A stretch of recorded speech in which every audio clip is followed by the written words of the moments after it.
Good day to you, dear listeners. Today, I will be talking about 6 problems being faced by occupational therapy in developing countries.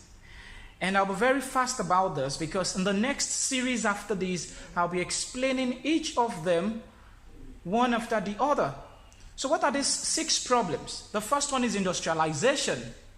How have we industrialized our trials beyond core medical practices? For example, we have clinical trials, we have commercial trials, we have translation from standardized to non-standardized form of treatment. The second one is institutional analysis. How are we challenging or analyzing our academic curriculum in such a way that it impacts practice, in such a way that the standard of practices are being affected positively? What about the teaching and non-teaching hospitals and governmental and non-governmental hospitals?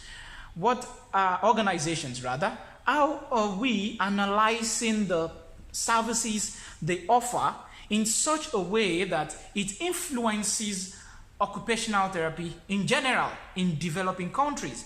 The third one is commercialization. How are we commercializing our models and approaches to treatment in such a way that we have contextual commercialization, regional, within the scope of our practice, within our nature, culture, belief, background, all this totality? How are we commercializing them? What about our products and services? And how do we translate theories into practice?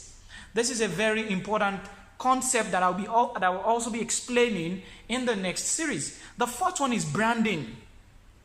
How are we different from others about our theories and practice, the concepts, the equipment, the products, the services, our logos, tags, adaptations, and modifications? How can someone see an occupational therapy setup and say, this is different? That is branding. We were talking about that. Then the fifth one is innovation and technology, which is very rampant all over the world now, but it is still very little in terms of implementation in developing countries like Nigeria, India, Cameroon, Morocco, and the likes. Then so when we talk about innovation and technology, what I'm talking about, we talk about things like biotronics replacing the modeled prostheses and orthoses. We talk about robotic technology in rehabilitation. We talk about virtual reality, augmented reality. We talk about 3Ds, 4Ds, and the likes. And we talk about holograms. Now, the final one is nature.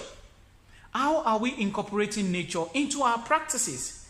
How are we adopting nature into the current practice in such a way that we can invest in nature and see the therapeutic effects?